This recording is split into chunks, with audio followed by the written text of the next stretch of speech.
조갑제 TV 시청자 여러분 안녕하십니까? 주말에 본 영화 하나를 소개해 드리겠습니다. Killers of the Flower Moon이라는 제목의 영화입니다. 한국에서는 플라워 킬링 문으로 제목을 정해가지고 지금 상영 중에 있는데, 저는 지난 금요일에 롯데타워 몰에서 이 영화를 봤습니다. 놀라지 마십시오. 상영 시간이 3시간 40분입니다. 보통 영화 2개를 볼 수 있는 길입니다. 3시간 40분입니다. 그런데 3시간 40분이 어떻게 흘러갔는지 모릅니다. 한 2시간짜리 영화 본 것 같았어요. 그 영화를 보는 중에 숨소리를 죽일 정도로 긴장이 되었습니다. 가장 특이한 점이 이렇게 긴 영화를 그렇게 짧게 느끼게 한 위대한 감독의 영화 기술이죠. 감독이 유명한 분입니다. 마르틴 스콜세이지 감독입니다. 이분이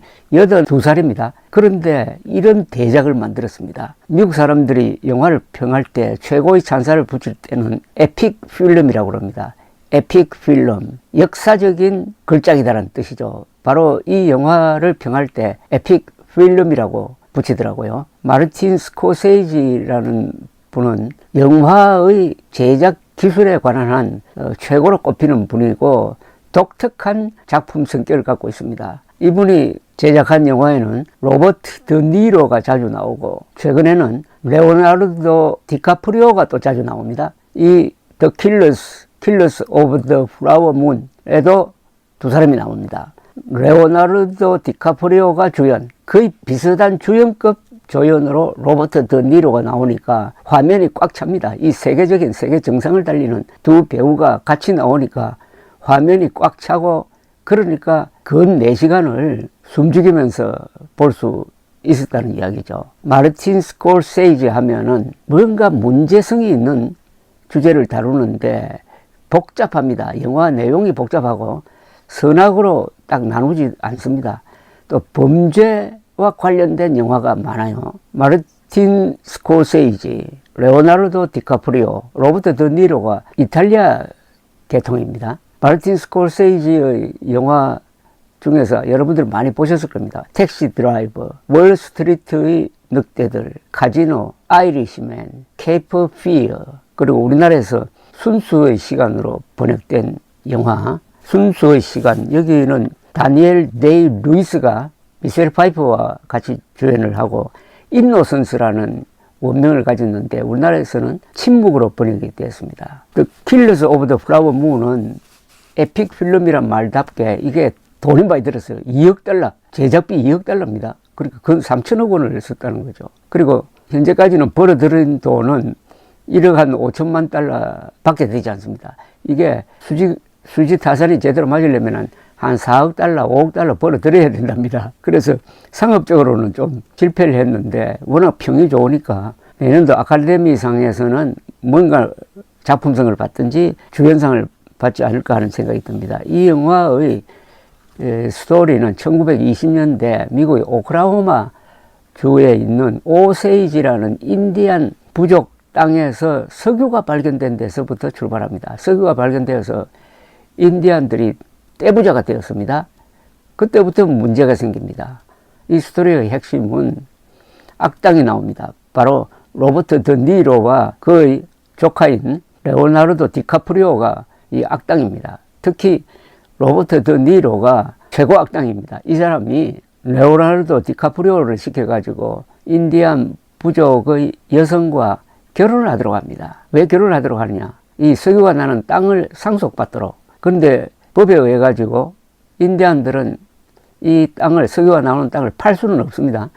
그러면 이 땅을 차지하는 방법은 상속받는 거예요. 그래서 디카프리오를 인디안 여성과 결혼시켜 놓고 최종적으로는 디카프리오가 상속을 받도록 하기 위해서 관련자들을 다 하나씩 죽여가는 과정입니다. 이 연쇄살인입니다. 디카프리오나 로버트 드니로가 직접 죽이지는 않고 이 살인자들을 고용해가지고 청부 살인을 해가는 과정입니다. 이 영화가. 그러니까 이 영화가 서스펜스, 긴장이 유지되는 거죠.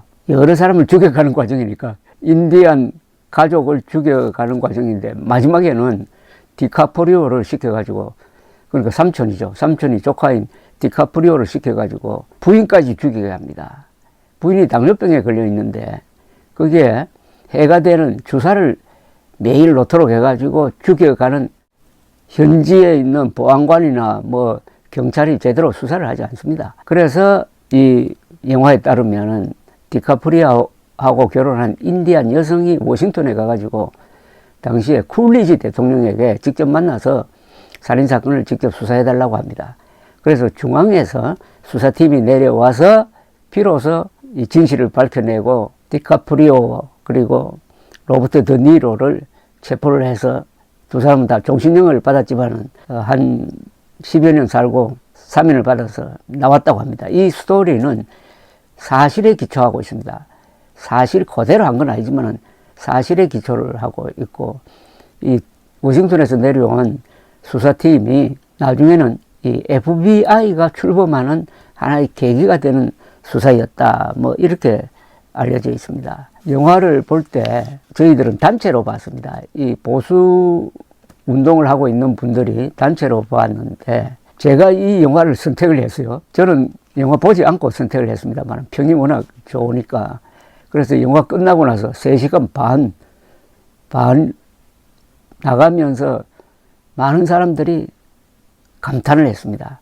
영화를 어떻게 이렇게 만들 수가 있느냐. 3시간, 근 4시간짜리 영화가 순식간에 지나가는 것 같았다. 왜 그럴까요? 이게 바로 저는 예술이라고 생각을 합니다. 여러분들 에픽 필름이라고 명명이 된 영화가 어떤 영화냐 하면은 이런 영화입니다. 닥터 지바고, 아라비아의 로렌스, 콰이강의 달인, 그리고 벤허 또는 글래디에이터 이런 영화죠. 이런 영화는 2번, 3번, 아니 5번, 6번 보게 됩니다. 저는 그 중에서 닥터 지바고를 제일 많이 봤습니다. 아마 8번 봤을 거예요. 왜냐? 보고 나서 그 다음 우연 텔레비전 틀면 또 나온다. 보기 시작하면 끝까지 보게 됩니다. 이 에픽 필름은 마력이 있습니다. 되풀이해서 봐도 또 새로운 관점이 생기는데 그것은 바로 이 영화 예술의 힘이라고 생각합니다. 바로 이 스콜세이지 감독이 그런 영화를 만든 사람이에요. 그래서 이 Killers of the Flower Moon도 그런 클래식한 영화로 아마 남게 될 것입니다. 플라워 문은 5월의 보름달이라고 그래요. 이 영화는 오클라호마를 배경으로 하고 있습니다. 서부 영화에 오클라호마가 자주 나옵니다. 오클라호마란 뜻은 인디안 말인데 chosen land라는 뜻입니다. 선택한 땅, 내가 선택한 땅. 어느 날 서부 영화에 보면 어느 날 일직선으로 딱 선을 그어가지고 여기 사람들 모여라 해가지고 마차를 타고 말을 타고 온 사람들에게 총을 딱 쏘면은 여러분들이 지금부터 달려가서 깃발을 꽂으면 당신 땅이 된다 해가지고 대집주가 시작되는 그런 장면. 바로 그렇게 해서 탄생한 오클라호마에서 석유가 나오면서 돈이 몰리니까 인디안들도 타락을 하고 그것을 노리는 백인들이 들어와가지고 그 중에 악질인 로버트 드니로 그리고 디카프리오가 연쇄살인 그걸 벌리다가 워싱턴에서 내려온 수사팀에 의해서 체포된다. 그 과정에서 일어났던 사건을 그냥 1920년대의 오클라호마를 그냥 복원하듯이 그래서 돈이 많이 든 것 같아요. 그 마을이라든지 그 거리의 풍경이라든지 이걸 복원하다가 보니까 2억 달러가 들었습니다. 저는 로버트 드니로가 나오는 영화는 거의 다 봤는데 로버트 드니로는 아주 인자한 신보로도 나오고 이번 영화처럼 악당으로도 나오고 또는 암살자로도 나옵니다. 저는 오히려 로버트 드니로의 그 악역이 진면목을 보여준다는 생각이 들었습니다. 이번 이 영화도 마찬가지입니다. 감사합니다. 며칠 전에 논란이 되는 영화 나폴레옹을 봤습니다. 나폴레옹을 감독한 사람은 리들리 스콧 감독이죠. 유명한 감독입니다. 나이가 87, 영국 사람입니다. 서라는 칭호를 받은 분이죠. 글래디에이트라는 영화, 러셀 크로우가 나오는 금투사 영화를 만든 분입니다. 글래디에이트라는 영화의 첫 10분은 로마군과 게르만족이 전투하는 장면인데 아마 영화 사상 그렇게 박진감 넘치는 씬은 별로 많지 않을 겁니다. 스필버그 감독의 라이언 일병 구하기의 시작 한 10분 내지 15분 노르만디 상륙작전의 실황과 비견되는 그런 장면을 만들었고, 글래디에이터는 뭐 상도 많이 받았고 흥행에서도 성공한 그런 명작이죠. 그런데 이분이 연세가 있어서 총기가 좀 버려졌는지 그 뒤에 좀 졸작을 내고 있습니다. 라스트 듀얼, 마지막 결투라는 중세 프랑스를 배경으로 하는 영화도 제작비는 많이 들었는데 아주 지루한 영화였습니다. 그런데 이번에 나온 이 나폴레옹이라는 영화는 일단 화제가 된 점에서는 성공을 했는데 흥행에서 그렇게 많이 돈을 벌지를 못하고 있는 영화입니다. 근데 이 영화는 딱 제가 보고 나서 느낌이, 이 영화는 나폴레옹과 프랑스 사람들에 대한 모독이라는 생각이 들고 아무리 뛰어난 감독이라도 이런 실수를 하는구나 하는 생각이 들었습니다. 재미를 위해서 역사를 조작한 면이 너무 눈에 띄었습니다. 그런데 또 다른 거장이 있죠. 82세의 마틴 스코세이지가 작년에 만든 4시간짜리 영화가 있습니다. Killers of the Flower Moon 이란 영화는 3시간 40분짜리 영화인데 긴장감에 넘치고 30분 만에 영화가 끝난 것 같은 그런 느낌이 들 정도의 속도감이 있습니다. 그래서 이 80을 넘은 두 감독이 이렇게 차이가 나는구나. 마틴 스코세이지의 예술성과 리들리 스콧의 좀 엉성한 구성을 보면서 비교를 하게 되었습니다. 그리고 또 하나, 역사 영화를 보면서 역사의 교훈을 배우지 않은 사람들은 바보라는 생각이 듭니다. 한국에 그런 경우가 많죠. 한국에서 무슨 광주 사태를 다루는 영화 등등 이런 게 나오면은 그게 사실인 줄 착각을 해가지고 그걸 가지고 이러쿵저러쿵 기사도 쓰고 토론도 하는데 그것만 침 헛된 경우가 없는 거죠. 영화와 역사는 그 본질이 다른 겁니다. 영화는 거짓말 아닙니까? 쇼 아닙니까? 그 본질이 꾸미는 것 아닙니까? 조작하는 거죠. 그러나 역사는 진실을 복원하는 겁니다. 원래 상황을 조작하게 되어 있는 영화를 보고 거기서 역사의 교훈을 배우자고 하는 사람은 이거는 좀 문제가 있고, 그런 주장을 하는 사람이 지식인이라면은 그런 사람을 흔히 배운 무식자라고 그러죠. 자, 그럼 이 영화 이야기를 좀 해보겠습니다. 나폴레옹 역으로 나온 사람은 호아킨 피닉스라는 배우입니다.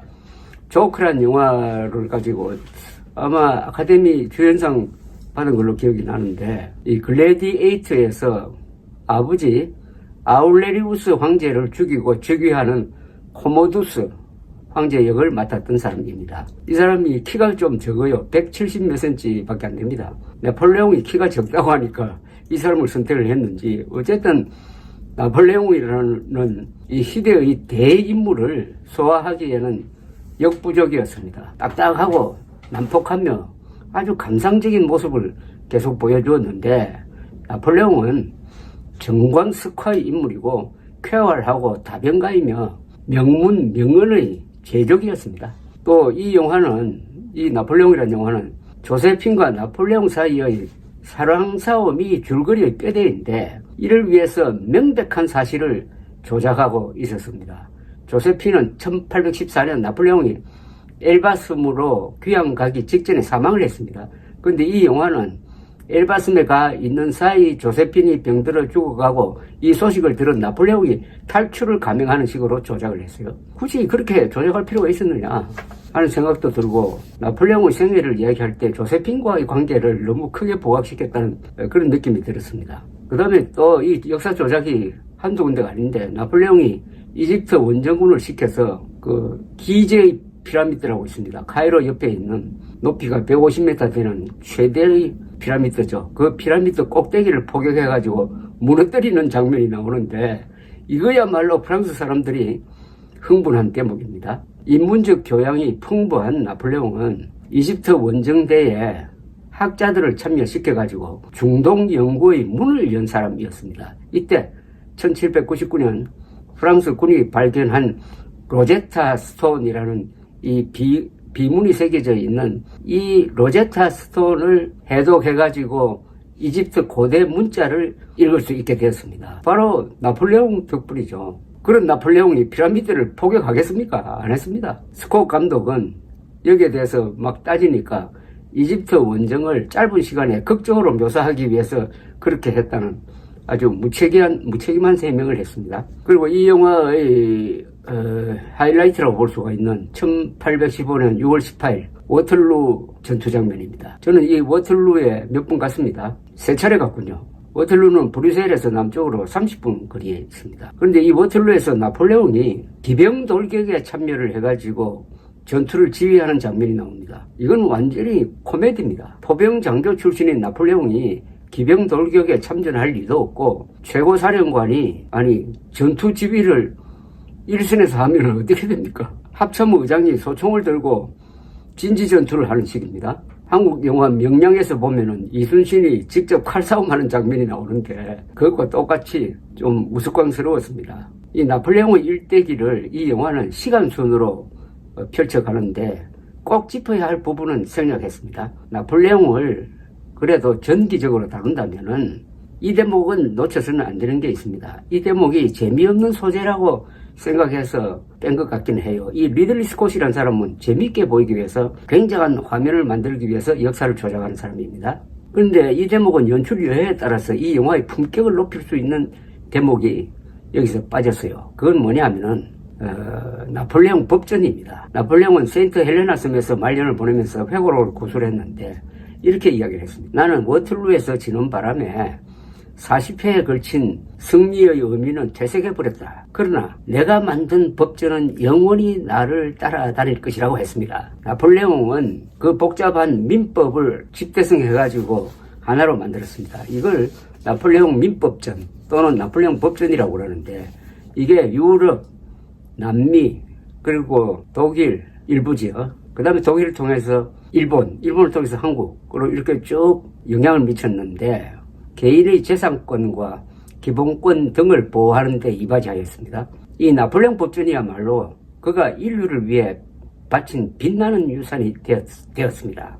이 법전 창제를 위해서 나폴레옹은 50회 이상 회의를 주재를 했고 여러 법조문을 직접 구술했으며 그 문장력에 감동한 스탕달은 문장 공부를 나폴레옹 법전 읽는 것으로 때웠다고 합니다. 근데 일체 이것은 언급이 되고 있지 않습니다. 이걸 보면 리들리 스콧이라는 사람의 수준을 알 수가 있습니다. 나폴레옹이 자신을 포로로 잡은 영국군 함정에서 웰링턴을 만나는 장면도 조작입니다. 워틀루 전쟁의 영국군 사령관 웰링턴과 나폴레옹은 대면한 적이 없습니다. 이 줄거리 전개에서도 기승전결이 직렬이 아닌 병렬적이라서 긴장감이 없습니다. 기승전결이 직렬이라야 되죠. 그러니까 하나하나 이을 때마다 건전지를 직렬로 이으면은 점점 그 전력이 강해지듯이 그렇게 이야기가 진행이 되어야 긴장감이 유지가 되는데 병렬적이라서 그냥 뭐 질서 없이 쭉 늘어뜨려 버린 것밖에 없었습니다. 그러니까 긴장감이 없었어요.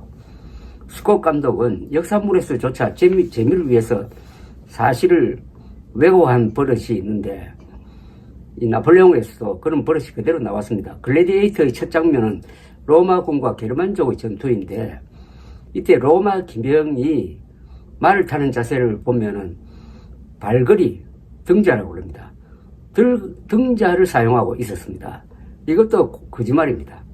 유럽에서는 등자가 서기 7세기까지는 사용되지 않았습니다.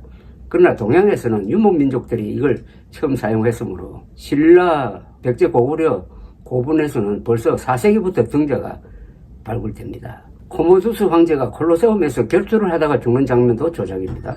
그래도 이 글래디에이터는 역사를 조작한 덕분에 재미는 있었는데 나폴레옹 영화는 재미도 없으니 결국 역사 조작의 죄만 남게 되었습니다.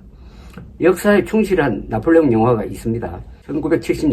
1970년에 이탈리아와 소련이 합작한 워틀루라는 영화입니다. 로드 스타이그가 나폴레옹, 크리스토프 플럼머가 웰링턴으로 나오는 이 영화의 앞권은 워틀루 전투 장면입니다. 우크라이나에서 찍었는데 소련이 기병 15,000명을 엑스트라로 동원하였습니다. 영화 사상 최대 규모입니다. 이 영화를 한번 넷플릭스에서 한번 찾아보시기 바랍니다. 이 세계사의 위대한 배우, 나폴레옹을 맡을 배우를 찾기가 힘들 것 같기는 해요. 그러나 로드 스타이거는 그 중량감이 있는 배우라서 잘 소화를 했습니다. 지금까지 설명드린 대로 영화는 영화이지 역사가 아닙니다. 영화는 그 본질이 사실을 조작해서 새로운 상황을 만들어내는 겁니다. 그러나 역사학이라는 것은 진실을 복원하는 겁니다. 그러니까 영화에서 역사의 교훈을 찾으려는 사람들은 참 우스꽝스러운 짓을 하는 거죠. 우리나라에서 이 역사극을 많이 만들어내는데 진실에 충실한 역사 드라마 또는 역사 영화를 저는 본 적이 없습니다. 그건 거의 불가능합니다. 다큐멘터리로는 뭐 어느 정도 가능하겠죠. 그런데 이런 극영화를 보고 거기서 무슨 감동을 한다든지 거기서 뭘 배우겠다고 하는 이런 이야기를 하면은 좋게 말하면 바보고 제대로 말하면은 이런 지식인들은 배운 무식자입니다. 배운 무식자. 감사합니다.